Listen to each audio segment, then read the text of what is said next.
Hallelujah. ପ୍ରଭୁ ଯୀଶୁଖ୍ରୀଷ୍ଟଙ୍କ ମଧୁର ନାମରେ ସମସ୍ତଙ୍କୁ ପ୍ରେଜ୍ ଦ ଲର୍ଡ, ସମସ୍ତଙ୍କୁ ନମସ୍କାର।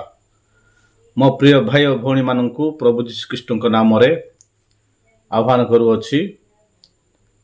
ଆଉ ପୁନର୍ବାର ଆଉ ଏକ ଦିନ ପ୍ରଭୁ ଆମମାନଙ୍କ ଜୀବନରେ ସୁଯୋଗ ଦେଇଥିବାରୁ ପ୍ରଭୁ ଯୀଶୁଖ୍ରୀଷ୍ଟଙ୍କ ନାମରେ ଧନ୍ୟବାଦ ହେଉ।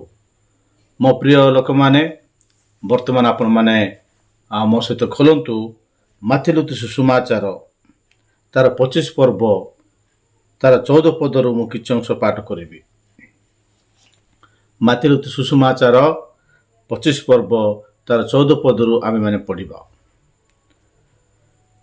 କାରଣ ବିଦେଶକୁ ଯାତ୍ରା କରୁଥିବା ଜଣେ ବ୍ୟକ୍ତି ଯେପରି ଆପଣା ଦାସମାନଙ୍କୁ ଆହ୍ୱାନ କରି ସେମାନଙ୍କ ହସ୍ତରେ ନିଜର ସର୍ବସ୍ୱ ସମର୍ପଣ କଲେ, ସ୍ୱର୍ଗରାଜ୍ୟ ସେହିପରି। ସେ ଜଣକୁ 5 ତୋଡ଼ା, ଅନ୍ୟକୁ 2 ତୋଡ଼ା, ଆଉ ଜଣକୁ 1 ତୋଡ଼ା, ଏହିପରି ପ୍ରତ୍ୟେକକୁ ତାହାର ଶକ୍ତି ଅନୁସାରେ ଦେଇ ବିଦେଶକୁ ଯାତ୍ରା କଲେ। ଯେଉଁ ଜଣକ 5 ତୋଡ଼ା ପାଇଥିଲା, ସେ ତତ୍କ୍ଷଣାତ୍ ତାହା ଘିନି ବ୍ୟବସାୟ କରି ଆଉ 5 ତୋଡ଼ା ଲାଭ କଲା। ସେହି ପ୍ରକାରେ ଯେ 2ଟି ପାଇଥିଲା, ସେ ଆଉ 2ଟି ଲାଭ କଲା। ମାତ୍ର ଯେ ଗୋଟିଏ ପାଇଥିଲା, ସେ ଯାଇ ମାଟି ଖୋଲି ଆପଣା ପ୍ରଭୁଙ୍କ ଟଙ୍କା ପୋତି ପକାଇଲା। ମାତ୍ର ଯେ ଗୋଟିଏ ପାଇଥିଲା, ସେ ଯାଇ ମାଟି ଖୋଲି ଆପଣା ପ୍ରଭୁଙ୍କ ଟଙ୍କା ପୋତି ଲୁଚାଇ ରଖିଲା। ବହୁକାଳ ପରେ ସେହି ଦାସମାନଙ୍କର ପ୍ରଭୁ ଆସି ସେମାନଙ୍କ ସାଙ୍ଗରେ ହିସାବ କଲେ। ଆଉ ଯେଉଁ ଜଣକ 5 ତୋଡ଼ା ପାଇଥିଲା, ସେ ଆଉ 5 ତୋଡ଼ା ଘେନି ଆସି କହିଲା, ହେ ପ୍ରଭୁ, ଆପଣ ମୋତେ 5 ତୋଡ଼ା ଦେଇଥିଲେ। ଦେଖନ୍ତୁ, ମୁଁ ଆଉ 5 ତୋଡ଼ା ଲାଭ କରିଅଛି। ତାହାର ପ୍ରଭୁ ତାହାକୁ କହିଲେ, ବେଶ୍ ଉତ୍ତମ ଓ ବିଶ୍ୱସ୍ତ ଦାସ, ତୁମ୍ଭେ ଅଳ୍ପ ବିଷୟରେ ବିଶ୍ୱସ୍ତ ହେଲ, ମୁଁ ତୁମକୁ ବହୁତ ବିଷୟ ଉପରେ ନିଯୁକ୍ତ କରିବି। ତୁମ୍ଭେ ଆପଣା ପ୍ରଭୁଙ୍କ ଆନନ୍ଦର ସହଭାଗୀ ହୁଅ। ପୁଣି ଯେ 2 ତୋଡ଼ା ପାଇଥିଲା, ସେ ମଧ୍ୟ ଆସି କହିଲା, ହେ ପ୍ରଭୁ, ଆପଣ ମୋତେ 2 ତୋଡ଼ା ଦେଇଥିଲେ। ଦେଖନ୍ତୁ, ମୁଁ ଆଉ 2 ତୋଡ଼ା ଲାଭ କରିଅଛି। ତାହାର ପ୍ରଭୁ ତାହାକୁ କହିଲେ, ବେଶ୍ ଉତ୍ତମ ବିଶ୍ୱସ୍ତ ଦାସ, ତୁମ୍ଭେ ଅଳ୍ପ ବିଷୟରେ ବିଶ୍ୱସ୍ତ ହେଲ, ମୁଁ ତୁମକୁ ବହୁତ ବିଷୟ ଉପରେ ନିଯୁକ୍ତ କରିବି। ତୁମ୍ଭେ ଆପଣା ପ୍ରଭୁଙ୍କ ଆନନ୍ଦର ସହଭାଗୀ ହୁଅ। ଆଉ ଯେ 1 ତୋଡ଼ା ପାଇଥିଲା, ସେ ମଧ୍ୟ ଆସି କହିଲା, ହେ ପ୍ରଭୁ, ଆପଣ ଯେ ଜଣେ କଠିନ ଲୋକ, ଯେଉଁଠାରେ ବୁଣି ନ ଥାନ୍ତି ସେଠାରେ କାଟନ୍ତି, ଆଉ ଯେଉଁଠାରେ ଶସ୍ୟ ଉଡ଼ାଇ ନ ଥାନ୍ତି ସେଠାରେ ସଂଗ୍ରହ କରନ୍ତି, ଏହା ମୁଁ ଜାଣିଥିଲି। ଏଣୁ ଭୟ କରି ମୁଁ ଯାଇ ଆପଣଙ୍କ ଟଙ୍କା ମାଟିରେ ପୋତି ଲୁଚାଇ ରଖିଲି। ଦେଖନ୍ତୁ, ଆପଣ ନିଜର ଧନ ପାଇଲେ।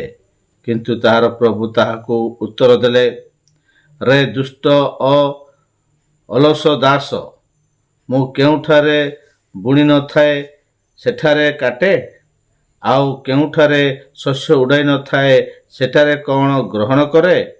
ଏହା କ'ଣ ଜାଣିଥିଲୁ? ତେବେ ବଣିକମାନଙ୍କ ହସ୍ତରେ ମୋର ଟଙ୍କା ରଖିବା ଉଚିତ ଥିଲା। ତାହେଲେ ମୁଁ ଆସି ସୁଧ ସହିତ ମୋର ଧନ ଫେରି ପାଇଥାନ୍ତି। ଅତଏବ ଏହାଠାରୁ 1 ତୋଡ଼ା ଘେନିଯାଇ ଯାହାର 10 ତୋଡ଼ା ଅଛି ତାହାକୁ ଦିଅ।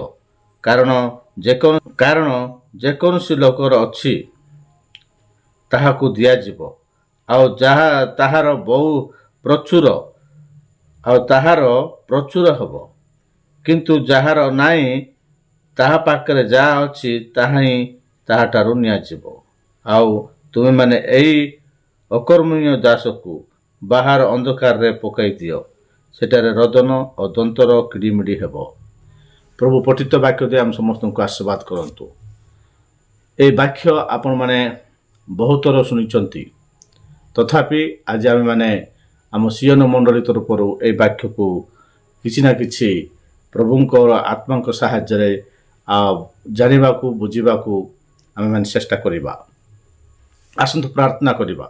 ସର୍ବଶକ୍ତିମାନ ଜୀବନ୍ତ କରିସିଧା ପ୍ରଭୁ ଆଶ୍ଚର୍ଯ୍ୟ ପରାକ୍ରାନ୍ତ ପରମେଶ୍ୱର, ଆମେ ତୁମକୁ ଧନ୍ୟବାଦ କରୁଛୁ। ଆଉ ବିଶେଷ କରି ପରମେଶ୍ୱର ଯେଉଁ ବାକ୍ୟ ଆମମାନେ ପଢ଼ିଲୁ ପ୍ରଭୁ, ତାହା ଯେ ପ୍ରକାର ତୁମ ଲୋକମାନଙ୍କ ଜୀବନରେ କାର୍ଯ୍ୟ କରିବ, ସେଥିପାଇଁ ପ୍ରଭୁ ପରମେଶ୍ୱର ତୁମର ଆତ୍ମାକୁ ଚାଳନା ପ୍ରଭୁ ଆମମାନଙ୍କୁ ଦିଅ ବୋଲି ମହିମା ଗୌରବ ପ୍ରଶଂସା ପୂଜା ତୁମକୁ ଦେଇ ଯୀଶୁଙ୍କ ନାମରେ ପ୍ରାର୍ଥନା କରି ପ୍ରଭୁ, ଆମେନ୍। ହାଲେଲୁୟା। ମୋ ପ୍ରିୟ ପ୍ରଭୁଙ୍କ ଲୋକମାନଙ୍କୁ ବାକ୍ୟ ନିମନ୍ତେ ଆହ୍ୱାନ କରୁଅଛି। ଆଉ ବିଶେଷ କରି ଏ ଜାଗାରେ ଆମେ ଦେଖିଛୁ ଜଣେ ରାଜା ଯିଏକି ଗୋଟେ ଜମିର ମାଲିକ, ସେ ବହୁତ ଧନୀ ଲୋକ। ହାଲେଲୁୟା। ବିଦେଶକୁ ଯାତ୍ରା କରୁଥିବା ଜଣେ ବ୍ୟକ୍ତି ଯେପରି ଆପଣା ଦାସମାନଙ୍କୁ ଆହ୍ୱାନ କରି ସେମାନଙ୍କ ହସ୍ତରେ ନିଜର ସର୍ବସ୍ୱ ସମର୍ପଣ କଲେ। ହାଲେଲୁୟା। ଏ ଜାଗାରେ ଲେଖାଯାଇଛି ଜଣେ ବ୍ୟକ୍ତିର ବହୁତ ସମ୍ପତ୍ତି ଥିଲା। ହାଲେଲୁୟା। ସେ ଲୋକ ବହୁତ ଧାର୍ମିକ ଲୋକ, ଆଉ ପରମେଶ୍ୱରଙ୍କୁ ବହୁତ ଭୟ କରୁଥିବା ଲୋକ। ସେ ହାଲେଲୁୟା। এই জায়গায় আমি যে বাক্য পড়িলু মাতিলুতি সুষমাচার 25 পর্ব তার 14 পদর আমি যে বাক্য পড়িলু, তার অর্থ হচ্ছে থোড়া গুড়াক বন্টনকারী পরমেশ্বর। ହାଲେଲୁୟା। ତୋଡ଼ା ଗୁଡ଼ାକ ବଣ୍ଟନକାରୀ ଗୋଟିଏ ଧନୀ ବ୍ୟକ୍ତିଙ୍କର ବୃତ୍ତାନ୍ତ ଏଇ ଜାଗାରେ ଲେଖାଯାଇଛି। ହାଲେଲୁୟା। ଗୋଟିଏ ଲୋକକୁ ବହୁତ ସମ୍ପତ୍ତି ଥିଲା। ସେ କ'ଣ ଭାବିଲା ବୋଲି କହିଲେ, ବିଦେଶକୁ ଯାତ୍ରା କରିବି, ମୁଁ ବିଦେଶକୁ ଯିବି, ଆଉ ମୋର ଯେତିକି ଜମିବାଡ଼ ଯେତିକି ଯାହା ଅଛି ସେ ସବୁ ମୋର ଦାସମାନଙ୍କୁ ଡାକିକିରି ସେମାନଙ୍କୁ ମୁଁ ବାଣ୍ଟି ଦେବି। ମୁଁ ଯେତେବେଳେ ପୁନର୍ବାର ଫେରି ଆସିବି, ବିଦେଶ ଯାତ୍ରାରୁ ପୁନର୍ବାର ଫେରି ଆସିବି, ସେଇ ଦାସମାନଙ୍କ ପାଖରୁ ଆଉ ମୋ ଧନକୁ ମୁଁ ପୁନର୍ବାର ସୁଧ ସହିତ ପାଇପାରିବି। ତେଣୁ ମୁଁ ମୋ ଦାସମାନଙ୍କୁ ଆହ୍ୱାନ କରିବି, ଆଉ ସେମାନଙ୍କୁ ମୋର ସର୍ବସ୍ୱକୁ ବାଣ୍ଟି ଦେବି।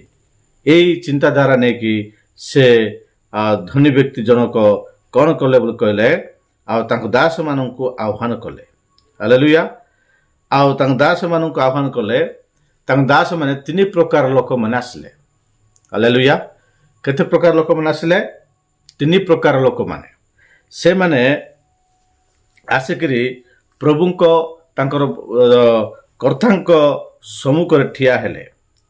ଆଉ ସେ କହିଲେ,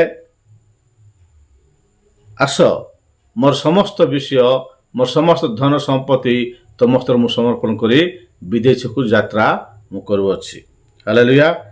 ସେ ଜଣକୁ 5 ତୋଡ଼ା, ଅନ୍ୟକୁ 2 ତୋଡ଼ା, ଆଉ ଜଣକୁ 1 ତୋଡ଼ା, ଏହିପରି ପ୍ରତ୍ୟେକକୁ ତାହାର ଶକ୍ତି ଅନୁସାରେ ଦେଇ ବିଦେଶକୁ ଯାତ୍ରା କଲେ।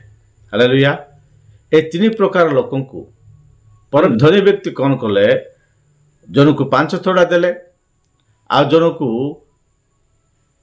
2 ତୋଡ଼ା ଦେଲେ, ଆଉ ଜଣକୁ 1 ତୋଡ଼ା ଦେଲେ। ହାଲେଲୁୟା।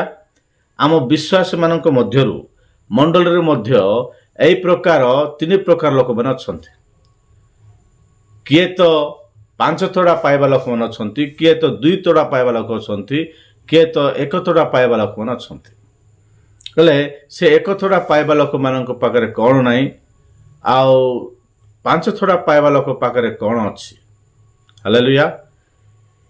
5 ତୋଡ଼ା ପାଇବା ଲୋକ ପାଖରେ ବିଶ୍ୱାସ, ଭରସା, ପ୍ରଭୁଙ୍କ ଉପରେ ଭୟ, ଆଉ ପ୍ରଭୁ ତାଙ୍କୁ ଯେଉଁ ଦାୟିତ୍ୱ ଦେଇଥିଲେ ସେ ଦାୟିତ୍ୱ ଉପରେ ତାଙ୍କୁ ସମ୍ପୂର୍ଣ୍ଣ ଦାୟିତ୍ୱ ଏସବୁ ବିଷୟ ଆଉ 5 ତୋଡ଼ା ନେବା ଲୋକ ପାଖରେ ଥିଲା। ସେହି ପ୍ରକାର 2 ତୋଡ଼ା ନେବା ଲୋକ ପାଖରେ ମଧ୍ୟ ସେହି ପ୍ରକାର ବିଶ୍ୱାସ ଭରସା ଏବଂ ଭୟ ପରମେଶ୍ୱରଙ୍କର ଭୟ ଆଉ ବିଶେଷ କରି ସେ ଯେଉଁ ବିଷୟରେ ସେ ବିଶ୍ୱାସ କରୁଛନ୍ତି ସେ ବିଷୟରେ ତାଙ୍କୁ ଦାୟିତ୍ୱ ଥିଲା। ହାଲେଲୁୟା। ତେଣୁ ସେ ପ୍ରଭୁ ଦେଖିଲେ ଯେ ଏଇ ଲୋକ 5 ତୋଡ଼ାକୁ ୟୁଜ୍ କରିପାରିବ। ହାଲେଲୁୟା। ଆଜି ଯଦି ଆମମାନଙ୍କୁ ଯଦି ଅନେକ ବ୍ୟାଙ୍କ ଗୁଡ଼ାକ ଅଛି ସେ ବ୍ୟାଙ୍କ ଗୁଡ଼ାକ କ'ଣ କହୁଛନ୍ତି ବୋଲି କହିଲେ ତୁମ ନାଁରେ 3 ଲକ୍ଷ ଟଙ୍କା ଲୋନ୍ ଆସିଛି। ମୋତେ ଆମ ଗାଁରେ HDFC ବ୍ୟାଙ୍କ ଅଛି ଆଉ ସେ ବ୍ୟାଙ୍କ ଯିଏକି ସେ ବ୍ୟାଙ୍କ ପରିଚାଳନା କର୍ତ୍ତା ସିଏ ମୋତେ ସବୁବେଳେ କହନ୍ତି ଆପଣଙ୍କ ନାଁରେ ବିଜନେସ୍ ଲୋନ୍ ଦେଖାଉଛି। ବିଜନେସ୍ ଲୋନ୍ ଯେଉଁଟାକି ଆପଣ ତାହା ବିନିଯୋଗ କରିପାରିବେ। ଆପଣ ସେ ମାନେ ବ୍ୟାଙ୍କ ଦେଉଥିବା ଟଙ୍କାକୁ ୟୁଜ୍ କରିପାରିବେ। ସେଥିପାଇଁ ଆପଣଙ୍କର ବିଶ୍ୱସ୍ତ ଦେଖିକି ବ୍ୟାଙ୍କ ଆପଣଙ୍କୁ ଋଣ ଦେବାକୁ ଇଚ୍ଛା କରୁଅଛି। ହାଲେଲୁୟା। ସେ ପ୍ରକାର ମୋତେ 1 ଲକ୍ଷ ଟଙ୍କାର କ୍ରେଡ଼ିଟ୍ କାର୍ଡ଼ ମଧ୍ୟ ବ୍ୟାଙ୍କ ଦେଇଅଛନ୍ତି। ଅନେକ ଲୋକଙ୍କୁ ଦିଅନ୍ତି ନାହିଁ, ଅନେକ ଲୋକ ଆପ୍ଲାଏ କରିଲେ ମଧ୍ୟ ଦିଅନ୍ତି ନାହିଁ, କିନ୍ତୁ ଯିଏ ବିଶ୍ୱସ୍ତ ଭାବରେ ତାହା ପରିଶୋଧ କରିବ ତାକୁ ହିଁ ଦିଅନ୍ତି। ହାଲେଲୁୟା। ତ ଏଠି ଲେଖା ହେଇଛି ସେ 5 ତୋଡ଼ା ପାଇବା ଲୋକ ଯାହାକୁ ସେ ଧନୀ ବ୍ୟକ୍ତି ଜଣକ କ'ଣ କଲେ 5 ତୋଡ଼ା ଦେଲେ। ହାଲେଲୁୟା। ତାର ଅର୍ଥ ସେ ଧନୀ ବ୍ୟକ୍ତି ଜଣକ ସେ ବିଶ୍ୱସ୍ତ ଦାସଙ୍କର ପ୍ରତ୍ୟେକ ବିଷୟକୁ ଦେଖିଲେ, ତାଙ୍କର ପ୍ରତ୍ୟେକ ବାୟୋଡାଟା ସବୁ, ତାଙ୍କର ଜୀବନର ଚରିତ୍ର ସବୁ, ସେ କେମିତିକା ଲୋକ, ସେ ମଦୁଆଟା କି ବେଦୁଆଟା କି ଠିକ୍ ସେ ମୋର ଧନକୁ ରଖିପାରିବ କି, ଠିକ୍ ସେ ମୋର ଧନକୁ ସେ ୟୁଜ୍ କରିପାରିବ କି, ଏ ସମସ୍ତ ବିଷୟ ଚିନ୍ତା କରି କ'ଣ କଲେ ବୋଲି କହିଲେ ସେଇ ଧନୀ ବ୍ୟକ୍ତି ଜଣକ ସେ 5 ତୋଡ଼ା ଦେବା ଲୋକ ପ୍ରଥମ ଜଣକକୁ 5 ତୋଡ଼ା ଦେଲେ। 5 ତୋଡ଼ା ଦେବା ଦ୍ୱାରା ସେ କ'ଣ କଲା, ସେ 5 ତୋଡ଼ାକୁ ବିଶ୍ୱସ୍ତ ଭାବରେ ସେ କ'ଣ କଲା, ୟୁଜ୍ କଲା। ହାଲେଲୁୟା। ବିଶ୍ୱସ୍ତ ଭାବରେ ସେ ବ୍ୟବହାର କଲା। ହାଲେଲୁୟା। ବିଶ୍ୱସ୍ତ ଭାବରେ ସେ କ'ଣ କଲା, ବ୍ୟବହାର କରି ସେ ମାଲିକ ଦେଇଥିବା 5 ତୋଡ଼ାକୁ ଆଉ ଏକ 5 ତୋଡ଼ା କ'ଣ କଲେ, ସେ ସଂଗ୍ରହ କଲେ ବା ଲାଭ କଲେ। ପ୍ରେଜ୍ ଦ ଲର୍ଡ। ତ ଆଉ ଗୋଟେ ଲୋକ, ଦ୍ୱିତୀୟ ଲୋକ କ'ଣ ହେଲା, ସେ ଦ୍ୱିତୀୟ ଲୋକ ମଧ୍ୟ 2 ତୋଡ଼ା ପାଇଥିଲେ। 2 ତୋଡ଼ା ପାଇଥିଲେ। ମାଲିକ ଦେଖିଲେ ଯେ କ'ଣ ବୋଲି ଦେଖିଲେ, ଏଇ ଲୋକକୁ 5 ତୋଡ଼ା ଦେଲେ ୟୁଜ୍ କରିପାରିବ ନାହିଁ, ମାତ୍ର ଏ ଲୋକକୁ 2 ତୋଡ଼ା ଦେଲେ ୟୁଜ୍ କରିପାରିବ ଏବଂ ଲାଭ କରିପାରିବ ବୋଲି ତାର ଶକ୍ତି ଅନୁସାରେ ତାଙ୍କୁ 2 ତୋଡ଼ା ଦେଲେ। ହାଲେଲୁୟା। 2 ତୋଡ଼ା ଦେବା ଦ୍ୱାରା ସେ ଲୋକ ମଧ୍ୟ ତାଙ୍କ ମାଲିକଙ୍କର ବିଶ୍ୱସ୍ତ ଅନୁସାରେ ମାଲିକ ଉପରେ ଭୟ ଏବଂ ଭକ୍ତି ମାଲିକ ଉପରେ କର୍ତ୍ତାଙ୍କ ଉପରେ ସେ ଯେଉଁ ବିଶ୍ୱାସ ରଖିଲେ, ଭରସା ରଖିଲେ, କର୍ତ୍ତା ଆସିଲା ପରେ ତାଙ୍କୁ ସୁଧ ସହିତ ତାକୁ ଦେଖାଇବାକୁ ପଡ଼ିବ। ଏଇ ଇଚ୍ଛାରେ ଏଇ ଉଦ୍ଦେଶ୍ୟରେ କ'ଣ କରୁଛନ୍ତି, ତାଙ୍କେ ସେଇ 2 ତୋଡ଼ାକୁ ତାଙ୍କେ ବ୍ୟବହାର କରି ୟୁଜ୍ କରି ବିଜନେସ୍ କରି ବା ବ୍ୟବସାୟ କରି ଯେକୌଣସି ପ୍ରକାର ହେଲେ ମଧ୍ୟ ତାଙ୍କେ ଲାଭବାନ ହେବା ପାଇଁ ସେ କ'ଣ କଲେ, 2 ତୋଡ଼ା ନେବା ଲୋକ 2 ତୋଡ଼ା ଲାଭ କରିପାରିଲେ। ହାଲେଲୁୟା। 2 ତୋଡ଼ା ନେବା ଲୋକ 2 ତୋଡ଼ା, ଟୋଟାଲ 4 ମାନେ ମାଲିକଙ୍କର କର୍ତ୍ତାଙ୍କର ଟଙ୍କା ଦେଇଦେଲା ପରେ ଆଙ୍କ ପାଖରେ 2 ତୋଡ଼ା ରହିଲା। ହାଲେଲୁୟା। 2 ତୋଡ଼ା ମାନେ ଆଜିକା ଡେଟ୍ରେ 2 ତୋଡ଼ା ବୋଲି କହିଲେ 2 ଲକ୍ଷକୁ 2 ଲକ୍ଷ ତାଙ୍କ ମାଲିକ ତାଙ୍କୁ ଦେଇଥିଲା। ହାଲେଲୁୟା। 2 ଲକ୍ଷ ଟଙ୍କା, ଜଣକୁ 5 ଲକ୍ଷ ଟଙ୍କା ଆଉ ଜଣକୁ 2 ଲକ୍ଷ ଟଙ୍କା, ଆଉ ବିଜନେସ୍ କରି ଭଲ ଭାବରେ ଚଲ ବୋଲିକରି ତାଙ୍କ ମାଲିକ ତାଙ୍କୁ ଦାୟିତ୍ୱ ଦେଇଥିଲେ। ହାଲେଲୁୟା। এই ଜାଗାରେ ଆମେ କ'ଣ ଦେଖିପାରୁଛୁ ବୋଲି କହିଲେ, ପରମେଶ୍ୱର ଆମମାନଙ୍କୁ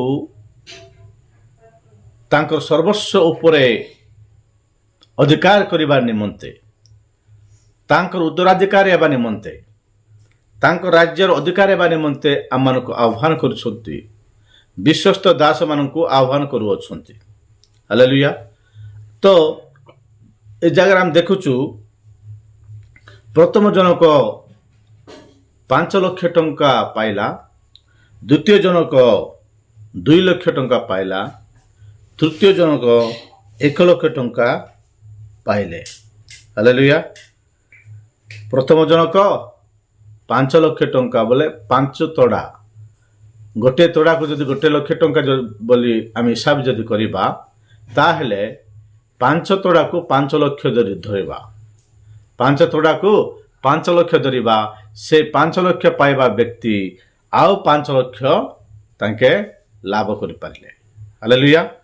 ଆଉ 2 ତଡ଼ା ପାଇବା ଲୋକ 2 ତଡ଼ାକୁ 2 ଲକ୍ଷ ଧରିବା। ହାଲେଲୁୟା। 2 ତଡ଼ାକୁ 2 ଲକ୍ଷ ବୋଲି ଭାବିବା, ତାହେଲେ ସେ ଲୋକ କ'ଣ କଲା, ସେ 2 ଲକ୍ଷକୁ ନେଇକି ବ୍ୟବସାୟ କଲା, ବିଶ୍ୱାସରେ, ଭରସାରେ, ପରମେଶ୍ୱରଙ୍କ ଠାରେ ଭୟରେ ସେ କ'ଣ କଲା, ଭରସା କଲା, ଜାଗ୍ରତ କଲା, ଆଉ ସେ କ'ଣ କଲା ବୋଲି କହିଲେ, ଆଉ 2 ତଡ଼ା ଲାଭ କରିପାରିଲା। ହାଲେଲୁୟା। ଆଉ 2 ତଡ଼ା ଲାଭ କରିପାରିଲା। କିଏ? 2 ତଡ଼ା ନେବା ଲୋକ, 2 ଲକ୍ଷ ନେବା ଲୋକ ଆଉ 2 ଲକ୍ଷ ଲାଭ କରିପାରିଲା। ଆଉ ସେ ଯେତେବେଳେ ଲାଭ କଲେ, ସେମାନେ ବହୁତ ଖୁସିରେ ଅଛନ୍ତି। ଆମ ମାଲିକ ଆସିବ, ଆମ ମାଲିକ ଆସିଲା ପରେ, ଆମ କର୍ତ୍ତା ଆସିଲା ପରେ ତାଙ୍କ ଟଙ୍କା ତାଙ୍କୁ ଦେଇକରି ଆମ ଟଙ୍କାରେ ଆମେ ପୁନର୍ବାର ଅଧିକରୁ ଅଧିକ ଭଲ ବିଜନେସ୍ କରିବୁ ବୋଲି ସେମାନେ ଆଶା କରୁଥିଲେ। ହାଲେଲୁୟା। ତାପରେ ଆଉ ଜଣେ ଅଛନ୍ତି, ସେ 1 ତଡ଼ା ପାଇବା ଲୋକ। 1 ତଡ଼ା ପାଇବା ଲୋକ ସେ କ'ଣ କଲା ବୋଲି କହିଲେ, ସେ ଟଙ୍କାର ମୂଲ୍ୟ ସେ ଜାଣିଲା ନାହିଁ। ହାଲେଲୁୟା। ପରମେଶ୍ୱରଙ୍କୁ ବା ସେ ତାଙ୍କ କର୍ତ୍ତାଙ୍କୁ ସେ ଭୟ କଲା ନାହିଁ। ମୁଁ ଆରମ୍ଭରେ କହୁଥିଲି, ଏ 5 ତଡ଼ା ପାଇବା ଲୋକ ପାଖରେ, ଏ 5 ଲକ୍ଷ ପାଇବା ଲୋକ ପାଖରେ କ'ଣ ଥିଲା, ଆଉ ଏ 1 ତଡ଼ା ପାଇବା ଲୋକ ବା 1 ଲକ୍ଷ ଟଙ୍କା ପାଇବା ଲୋକ ପାଖରେ କ'ଣ ନଥିଲା। ହାଲେଲୁୟା। ଆମେ ଦେଖିବା, ଏ 5 ତଡ଼ା ପାଇବା ଲୋକ ଠାରେ ବିଶ୍ୱସ୍ତ ଏବଂ ଭରସା ଥିଲା, ବିଶ୍ୱାସ ଏବଂ ଭରସା। ହାଲେଲୁୟା। ଆଉ ଧୈର୍ଯ୍ୟ ସହ ସେ କ'ଣ କଲେ, ବ୍ୟବସାୟ କଲେ। ହାଲେଲୁୟା। 5 ତଡ଼ା ନେଇକରି, ପ୍ରଭୁଙ୍କ ଟଙ୍କା ମୁଁ ନେଇଛି, ମୋ ପ୍ରଭୁଙ୍କ ଟଙ୍କାକୁ ମୁଁ ଠିକ୍ ସେ ୟୁଜ୍ କରିବି ବୋଲି ସେ କ'ଣ କଲେ ବୋଲି କହିଲେ, ସମାନ ୟୁଜ୍ କଲେ। ଆଉ କେଉଁଠି କେମିତି କରିବାର ଅଛି, କେଉଁଠି ଟଙ୍କା ଲଗାଇବାର ଅଛି। ଏଇଟା କାହାର ଟଙ୍କା? ପ୍ରଭୁଙ୍କ ଟଙ୍କା। ଏ ପ୍ରଭୁଙ୍କ ଟଙ୍କାକୁ ମୁଁ ବାଟବଣା କରିବାକୁ ହେବ ନାହିଁ। ଏ ପ୍ରଭୁଙ୍କ ଟଙ୍କାକୁ ମୁଁ ବେକାରିଆ ଖର୍ଚ୍ଚ କରିବାକୁ ହେବ ନାହିଁ ବୋଲି ସେ ଭୟରେ ଆଉ ସେ କ'ଣ କଲେ, ବ୍ୟବସାୟ କଲେ। ହାଲେଲୁୟା। ଭୟରେ ଆଉ ଭକ୍ତିରେ ବ୍ୟବସାୟ କରିବା ଦ୍ୱାରା ସେ ଲୋକ ଆଉ 5 ତଡ଼ା ଲାଭ କରିପାରିଲା। ହାଲେଲୁୟା। ସେ ତା ପାଖରେ ଥିଲା କ'ଣ? ବିଶ୍ୱାସ ଏବଂ ଭରସା ଏବଂ ଧୈର୍ଯ୍ୟ, ପ୍ରଭୁ ପ୍ରତି ଭୟ। ହାଲେଲୁୟା। ହେଲେ ଏଇ 1 ତଡ଼ା ପାଇବା ଲୋକ କ'ଣ କଲା ବୋଲି କହିଲେ, ସେ ମୂଳରେ ନ ନେଇଥିଲେ ଭଲ ହେଇଥାନ୍ତା। ପ୍ରଭୁ, ସେମାନଙ୍କୁ 5 ତଡ଼ା ଦେଉଛ, କାହାକୁ 2 ତଡ଼ା ଦେଉଛ, ମୋତେ କ'ଣ ପାଇଁ 1 ତଡ଼ା ଦେଉଛ ବୋଲି ସେ ଡିମାଣ୍ଡ କରିପାରିଥାନ୍ତା। ସେ କ'ଣ ପାଇଁ ଭୋକ ଉପାସରେ ରହିବ? କୌଣସି ଗୋଟେ ଛୋଟ କାମ ଗୋଟେ କରିକିରି ଆରାମସେ ସେ ଖାଉ ଏବଂ ଭଲ କରି ଥାଉ ବୋଲିକରି ପ୍ରଭୁ କ'ଣ କଲେ, ସେ ସାଧାରଣ ଲୋକ, ସେ ତାକୁ ବେଶୀ ଦେଲେ ସେ ୟୁଜ୍ କରିପାରିବ ନାହିଁ ବୋଲି ଜାଣିକି 1 ତଡ଼ା ଦେଲେ। ହାଲେଲୁୟା।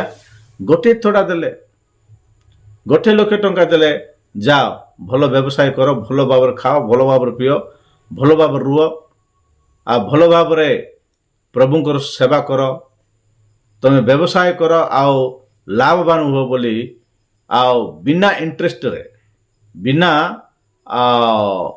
କଲନ୍ତର, ମାନେ ବିନା ସୁଧରେ ସେ କ'ଣ କଲେ, ତାଙ୍କୁ ଦୟା କରିକିରି ଦେଲେ। ହାଲେଲୁୟା। ତାକୁ ଦୟା କଲେ, ସେ ଭଲ ଥାଉ ବୋଲିକିରି କହିଲେ। ହେଲେ କ'ଣ ହେଲା ବୋଲି କହିଲେ, ସେ ଏକ ତୋଡ଼ାକୁ ନେଇକି ସେ କ'ଣ କଲା, ମାଟି ଗାତ ଖୋଳିକିରି ସେ କ'ଣ କଲା, ସେଠି ପୋତି ପକେଇଲା।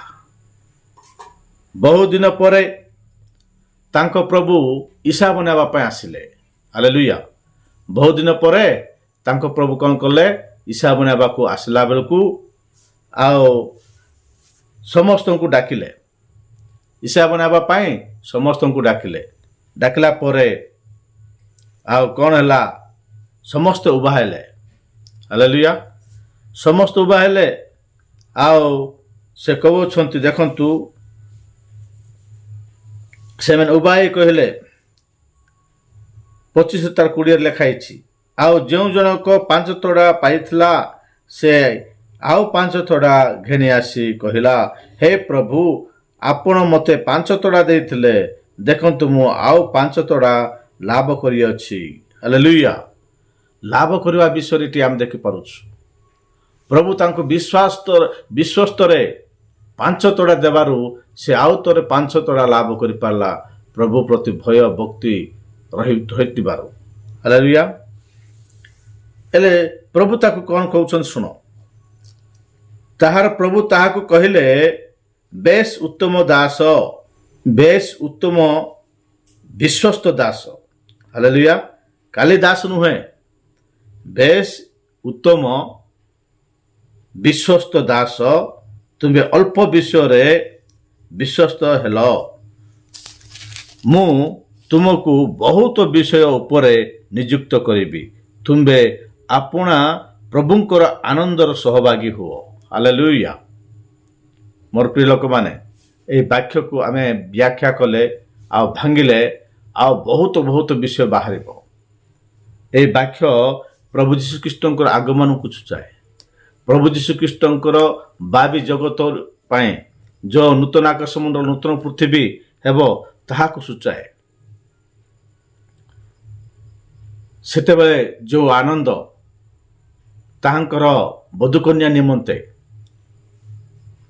ପ୍ରଭୁ ଯୀଶୁଖ୍ରୀଷ୍ଟଙ୍କର ବଧୂକନ୍ୟା ନିମନ୍ତେ ଯେଉଁ ଆନନ୍ଦ ତାଙ୍କୁ ଦେଖିକି ସେ ବର ଯେତିକି ଖୁସିରେ ରହିପାରିବ ସେତିକି ଖୁସିରେ, ଆଉ ତାଙ୍କର ବଧୂକନ୍ୟାକୁ ମଧ୍ୟ ଦେଖିକିରି ସେ ବହୁତ ଖୁସି ହେଇଯାଉଥିବ। ହାଲେଲୁୟା। ହେଲେ ସେଠି ସେ ବେଶ ଉତ୍ତମ ବିଶ୍ୱସ୍ତ ଦାସକୁ କହୁଛନ୍ତି, ତୁମେ ଅଳ୍ପ ବିଷୟରେ ବିଶ୍ୱସ୍ତ ହେଲ, ତେଣୁ ମୁଁ ତୁମକୁ ବହୁତ ବିଷୟରେ ନିଯୁକ୍ତ କରିବି। ଏବେ 5 ତୋଡ଼ା ଦେଇକି ତୁମକୁ ତୁମର ବିଶ୍ୱସ୍ତ ଦେଖିଲି, କିନ୍ତୁ ଏବେ ଆଉ 5 ତୋଡ଼ା ଦେବି ନାହିଁ। ମୋର ଯେତିକି ଧନ ସମ୍ପତ୍ତି ଅଛି ସବୁର ଅଧିକାରୀ ତୁମେ ହେବ। ହାଲେଲୁୟା। ସେଠି ପ୍ରଭୁ ସୁନ୍ଦର ଭାବରେ କହୁଛନ୍ତି, କ'ଣ ବୋଲି କହୁଛନ୍ତି ବୋଲି କହିଲେ, ମୋର ସାରା ସମ୍ପତ୍ତି ଉପରେ ତୁମକୁ ନିଯୁକ୍ତ କରିବି, କାରଣ ତୁମେ ଅଳ୍ପରେ ବିଶ୍ୱସ୍ତ ହେଲ, ତେଣୁ ମୁଁ ତୁମକୁ ବହୁତ ବିଷୟରେ ନିଯୁକ୍ତ କରିବି। ହାଲେଲୁୟା। ଆମେ ଯଦି ଦେଖିବା ହିତୋପଦେଶ 8 ପର୍ବ, ହିତୋପଦେଶ 8 ପର୍ବ ତାର 21 ପଦରେ ଏ ପ୍ରକାର ଲେଖା ହେଇଛି, ଆଉ ଯେଉଁମାନେ ମୋତେ ପ୍ରେମ କରନ୍ତି ସେମାନଙ୍କୁ ସାରା ସମ୍ପତ୍ତିର ଅଧିକାରୀ କରେ ଓ ସେମାନଙ୍କ ଭଣ୍ଡାର ପରିପୂର୍ଣ୍ଣ କରେ। ହାଲେଲୁୟା। ଏ ଜାଗାରେ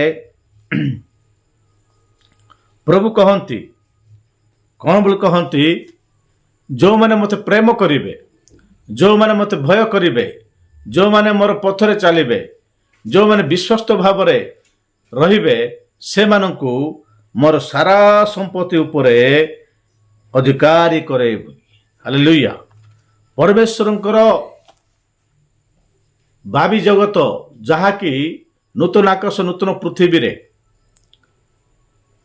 से स्वर्ग राज्य रे परमेश्वर ताको कौन करेंगे बहुत विषय नियुक्त करेंगे पुणी सारा संपत्तिर अधिकार करेंगे जेहेतु से बेस उत्तम दास प्रेज द लॉर्ड। तापरे आउ गोटे दास अछंती से मध्य ठीक से प्रकार कम पाइबे तथापि विश्वस्त भाव में पाइबे। तापरे से मातृ सुसमाचार 25 तार 22 लिखाई पुणी जे दुई तोड़ा पाइथिला से मध्य आसी कहला हे प्रभु आपण मते दुई तोड़ा देइथिले देखंतु मु आउ दुई तोड़ा लाभ करी अछि। ताहार प्रभु ताहाको कहले बेस उत्तम विश्वस्त दास बेस उत्तम विश्वस्त दास तुम्बे अल्प विषय रे विश्वस्त हेल मु तुमको बहुत विषय ऊपर नियुक्त करी तुम्बे अपना प्रभुंक आनंदर सहभागी हुओ। हालेलुया। ठीक कथा माने सेम कथा आओ ए द्वितीय दास को मते कहले प्रेज द लॉर्ड। बहुमान टिके कमेले किंतु आनंद कमिबाको देले नाही। प्रभु जो आनंद आनंदित हेउछंती तांको दास माने विश्वस्त भाव में काम करथिबारो तेणु से बहुत आनंद होकर खुशी जाकरी कहले बेस उत्तम दास तुम प्रभुंकर आनंद रे तुम्हें सहभागिता हुओ। हालेलुया। आओ जे एक थोड़ा पाइथिला से मध्य आसी कहला हे प्रभु आपण जे जड़े कठिन लोक केउठारे बुणी न थांती सेटारे खाटंती आउ केउठारे शस्य उड़ाई न थांती सेटारे संग्रह करंती या मु जानिथिली। टेम्पर कथा कहूची से ए वाक्य रे ए जगह रे अनेक लोक कहंती कोन बोल कहले से लोक की भूल कला जो टंका नैथिला से टंका फेरे देला सुदर्शना दे पारला नाई से प्रभु को टंका प्रभु को फेरे देला ना ताको एते दंड देबार की पाई बोली लोक माने कहंती। मोर भाई माने ए विषय जागतिक भाव में तुमको ठीक लगी पारे किंतु आत्मिक क्षेत्र रे यह ठीक नुहे। हालेलुया। प्रभु प्रत्येक मनुष्य को तार शक्ति अनुसार प्रत्येक विषय दियंती। हालेलुया। प्रत्येक मनुष्य को परमेश्वर चाहते परमेश्वर इच्छा करती ए माने कौन से प्रकार नरक को न जानतु मो राज्य को अधिकार करंतु मो राज्यर अधिकारी करंतु मो राज्यर सारा संपत्तिर अधिकारी हुंतु बोली प्रभु से सुजोग देवे। हालेलुया। ए लोक ठारे विश्वास नथिला भरोसा नथिला ए लोक ठारे प्रेम नथिला ए लोक ठारे हाँ जे एक थोड़ा पाइतला से लोक ठारे परमेश्वर को भक्ति नथिला परमेश्वर को ठारे स्नेह करबा विषय नाही भक्ति करबा विषय नाही प्रभु को सम्मान देवार विषय किछि नाही। तो परमेश्वर हेले मध्य ताको गोटे तोड़ा देथिले से गोटे तोड़ा को से विनियोग करि पारला नाही माटी तले देकी पथि पकेला माटी खोलिकरी गात खोलिकरी तरे लुचई रखिला। तेनु प्रभु कौन कले तार रागले रे मूर्ख दास मो टंका मुझे व्यवसाय लोक मानक दे थांती व्यवसाय करथिबा लोक मानक जदि दे थांती शुद्ध सहित टंका पाई थांती किंतु तते देली किंतु तू मते आ उल्टा कहबोछु मु जोटी अमल करे ना सेठी संग्रह करिबि कि मु जेटी बुणी ना सेठी काटी जानिथिलु ए लोक को हाथ गोटे बांधि देकरी बाहर अंधकार रे पकड़ दियो सेठी दंतर किड़ीमिड़ी हेब। मोर प्रिय लोक माने आज वाक्य अनुसार आम मैंने देखि पारुछु जे परमेश्वर विचार करबा को आसुछंती ହିସାବ ମାଗିବାକୁ ଆସୁଅଛନ୍ତି। ତୁମେ କେଉଁ ପ୍ରକାର ତୁମେ ବିଶ୍ୱାସ କରୁଅଛ? ପ୍ରଭୁ ଦେଇଥିବା ଏଇ ଆୟୁଷକୁ, ପ୍ରଭୁ ଦେଇଥିବା ଏଇ ତୁମର ଏଇ ଜୀବନକୁ, ପ୍ରଭୁ ଦେଇଥିବା ତୁମକୁ ଏଇ ଧନ ସମ୍ପତ୍ତି, ଘର ଦ୍ୱାର, ଆତ୍ମିକ ଜୀବନ, ମାଣ୍ଡଳିକ ଜୀବନ, ପାରିବାରିକ ଜୀବନ, ଯାହା ତୁମକୁ ପ୍ରଭୁ ଦେଇଅଛନ୍ତି ତାହାକୁ ତୁମେ କେଉଁ ପ୍ରକାର ବିନିଯୋଗ କରୁଅଛ? କେଉଁ ପ୍ରକାର ବ୍ୟବହାର କରୁଅଛ? ତୁମମାନଙ୍କ ପ୍ରତି ପରମେଶ୍ୱରଙ୍କର ଯୋଜନା କ୍ରମେ ତୁମେ କରୁଅଛ କି? ପ୍ରଭୁ କହନ୍ତି, ପ୍ରଭୁ ଆସିକିରି ତୁମମାନଙ୍କୁ କହିବେ କି, ବେଶ ଉତ୍ତମ ଦାସ, ମୁଁ ତୁମକୁ, ତୁମେ ଅଳ୍ପର ବିଶ୍ୱାସ କରିଥିଲ, ମୁଁ ତୁମକୁ ବହୁତ ବିଷୟରେ ନିଯୁକ୍ତ କରିବି ବୋଲି, ଆସ ମୋର ଆନନ୍ଦର ସହଭାଗୀ ହୁଅ ବୋଲି କହିବାର ଶୁଣିପାରିବ କି? ପ୍ରଭୁ ତୁମମାନଙ୍କୁ ସେଇ କଥା କହିବେ ବୋଲିକରି ତୁମେ ଇଚ୍ଛା କରୁଛ? ତାହେଲେ ଆଜି ସୁଯୋଗ ଅଛି ମୋର ପ୍ରିୟ ଲୋକମାନେ। ପ୍ରଭୁ ଦେଇଥିବା ଆୟୁଷକୁ, ପ୍ରଭୁ ଦେଇଥିବା ସମୟକୁ, ପ୍ରଭୁ ଦେଇଥିବା ପ୍ରତ୍ୟେକ ଆତ୍ମିକ ଦାନକୁ, ପ୍ରଭୁ ଦେଇଥିବା ପ୍ରତ୍ୟେକ ଆତ୍ମିକ ସେବାକୁ, ପ୍ରଭୁ ଦେଇଥିବା ସେବାରେ ତୁମେ ଯେଉଁ ପ୍ରକାର ବିନିଯୋଗ ଅଛ, ପ୍ରଭୁ ତୁମକୁ ଯେଉଁ ସେବା ଦେଇଅଛନ୍ତି, ପ୍ରଭୁ ତୁମକୁ ଯେଉଁ ମଣ୍ଡଳୀ ଦେଇଅଛନ୍ତି, ପ୍ରଭୁ ତୁମକୁ ଯେଉଁ ପରିବାର ଦେଇଅଛନ୍ତି, ଯେଉଁମାନଙ୍କ ଉପରେ ତୁମକୁ ନିଯୁକ୍ତ କରିଅଛନ୍ତି, ବିଶ୍ୱସ୍ତ ଭାବରେ ତୁମମାନେ କାର୍ଯ୍ୟ କରିବ ବୋଲି ମୁଁ ଆଶା କରୁଛି ମୋର ପ୍ରିୟ ଲୋକମାନେ। ପ୍ରଭୁ ଆସିକି ହିସାବ ମାଗିବେ, ପ୍ରତ୍ୟେକ ଜଣକୁ ହିସାବ ମାଗିବେ। ସେହି ସମୟରେ ତୁମମାନଙ୍କର ଉତ୍ତର କ'ଣ ଥିବ? ପ୍ରଭୁ ତୁମେ କଠିନ ଲୋକ ବୋଲି କହିବ କି? ପ୍ରଭୁ ତୁମେ କେଉଁଠି ଯେଉଁଠି ଲଗେଇବ ନାହିଁ ସେଠି କାଟିବ, ଯେଉଁଠି ଶସ୍ୟ ଅମଳ କରିବ ନାହିଁ ସେଠି ତୁମେ ସଂଗ୍ରହ କରିବ ବୋଲି ଏହି ପ୍ରକାର କଠିନ ଉତ୍ତର ଦେବ କି? ତାହେଲେ ତୁମମାନଙ୍କ ପ୍ରତି ସେ ପ୍ରକାର କଠିନ ଉତ୍ତର ଦେବା ଲୋକମାନଙ୍କୁ କ'ଣ ଅଛି? ପୁଣି ତାହାକୁ ହାତ ଗୋଡ଼ ବାନ୍ଧି ଦେଇକରି ବାହାରେ ଅନ୍ଧକାରରେ ପକାଇଦେବେ ପ୍ରଭୁ। ହାଲେଲୁୟା। ସେହି ପ୍ରକାର ନରକ ଯନ୍ତ୍ରଣା ଆମମାନଙ୍କ ଜୀବନର ପ୍ରଭୁ ଦେବାକୁ ଚାହାନ୍ତି ନାହିଁ। ତେଣୁ ସେ ଆମମାନଙ୍କୁ କ'ଣ ଦେଇଛନ୍ତି? ଗୋଟେ ସ୍ୱତନ୍ତ୍ରତା ଦେଇଛନ୍ତି, ଗୋଟେ ସ୍ୱାଧୀନତା ଦେଇଅଛନ୍ତି। ବାକ୍ୟ ଲେଖା ହେଇଛି, ପ୍ରଭୁ ଆତ୍ମା ଅଟନ୍ତି, ପ୍ରଭୁଙ୍କର ଆତ୍ମା ଯାହା ପାଖରେ ଥାଏ ସେ ସ୍ୱାଧୀନ ଅଟେ। ହାଲେଲୁୟା। ଆମମାନଙ୍କୁ ଦେଇଥିବା ସ୍ୱାଧୀନତାକୁ ଆମେ ବଜାୟ ରଖିବା। ଆମମାନଙ୍କୁ ଦେଇଥିବା ବିଶ୍ୱସ୍ତତା, ଆମମାନଙ୍କୁ ଦେଇଥିବା ପ୍ରେମ, ଆମମାନଙ୍କୁ ଦେଇଥିବା ଶାନ୍ତି ସମାଧାନ, ପ୍ରତ୍ୟେକ ବିଷୟକୁ ଆମେ ବଜାୟ ରଖିବା, ରକ୍ଷା କରିବା ଏବଂ ପ୍ରଭୁଙ୍କ ନିକଟରେ ବିଶ୍ୱସ୍ତ ଉତ୍ତମ ଦାସ ବୋଲି ଭଲେଇ ହେଇପାରିବା। ସେଥିପାଇଁ ପ୍ରଭୁ ଆମମାନଙ୍କୁ, ଆମମାନଙ୍କ ପରିବାରକୁ, ଆମମାନଙ୍କ ମଣ୍ଡଳୀକୁ ସଦାସର୍ବଦା ସହବର୍ତ୍ତୀ ପରମେଶ୍ୱର ହୁଅନ୍ତୁ। ପ୍ରଭୁ ପଠିତ ବାକ୍ୟ ଦେଇ ଆମ ସମସ୍ତଙ୍କୁ ଆଶୀର୍ବାଦ କରନ୍ତୁ। ଆମେନ୍। ପ୍ରାର୍ଥନା କରିବା। ସର୍ବଶକ୍ତିମାନ ଜୀବନ୍ତିକା ସଦା ପ୍ରବାସ ପରାକ୍ରାନ୍ତ ପରମେଶ୍ୱର, ଆମେ ତୁମକୁ ଧନ୍ୟବାଦ କରୁଛୁ ପ୍ରଭୁ। ଆଜିର ବାକ୍ୟ ଯେ ପ୍ରକାର ତୁମ ଲୋକମାନଙ୍କ ଜୀବନରେ, ତୁମ ଲୋକମାନଙ୍କ ଜୀବନ ପରମେଶ୍ୱର 30 ଗୁଣ, 60 ଗୁଣ, 100 ଗୁଣ ଯେ ପ୍ରକାର ଫଳ ଫଳିବ ସେ ସାହାଯ୍ୟ କର ପ୍ରଭୁ।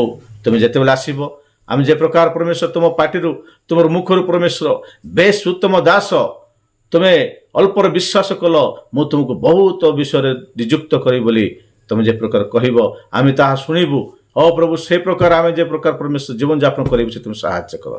ସେ ମୂର୍ଖ ଲୋକ ପରି, ପ୍ରଭୁ ସେ ପାପୀ ଲୋକ ପରି, ସେ ଦୁର୍ନୀତି ଲୋକ ପରି, ସେ ଅହଙ୍କାର ଲୋକ ପରି ନ ହୋଇ ପରମେଶ୍ୱର ତୁମଠାରେ ନମ୍ବରଚିତ ଜୀବନଯାପନ କରିବୁ ଏବଂ ସଦାସର୍ବଦା ଜାଗ୍ରତମୟ ଜୀବନଯାପନ କରିବୁ। ସେ ସାହାଯ୍ୟ କର। ମହିମା ଗୌରବ ପ୍ରଶଂସା ପୂଜା ତୁମକୁ ଦେ ଯୀଶୁଙ୍କ ନାମରେ ପ୍ରାର୍ଥନା କଲି ପ୍ରଭୁ। ଆମେନ୍। ପ୍ରେଜ୍ ଦ ଲର୍ଡ। ସମସ୍ତ